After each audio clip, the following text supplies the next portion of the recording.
আসসালামু আলাইকুম। Brigadier general Ajmer interview দেখতেছিলাম জিটিভিতে, দু একদিন আগের হয়তো। কয়েকবারই দেখছি, কান্না আটকা রাখতে পারি নাই। মানুষের ইমোশন তো আসলে আটকায় রাখা যায় না, চোখের পানি তো আরও না। আজমির কথা শুনে আমার খুব হিংসা হইল। মানে, he is the luckiest guy, honestly. ওকে যখন প্রশ্ন করা হইল যে আপনি এই দীর্ঘ সময় 8টা বছর কি করছেন,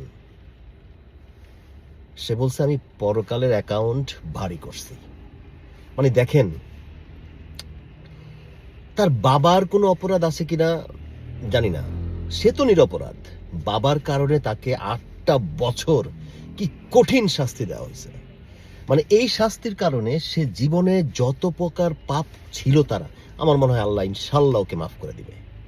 আর এই 8টা বছর 24/7, মানে এই দুনিয়াদারি, বউ বাচ্চা, সংসার, অফিস, ব্যবসা বাণিজ্য, কোনো চিন্তা নাই।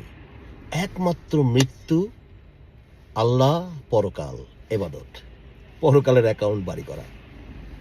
ডেফিনেটলি। আর এই আজমির চোখের পানির কারণে আল্লাহ হাসিনার এই শাস্তি দিছে। জেনজি তো উসিলা মাত্র। লাকিয়েস্ট গাই আজমি। আল্লাহ হাফিজ।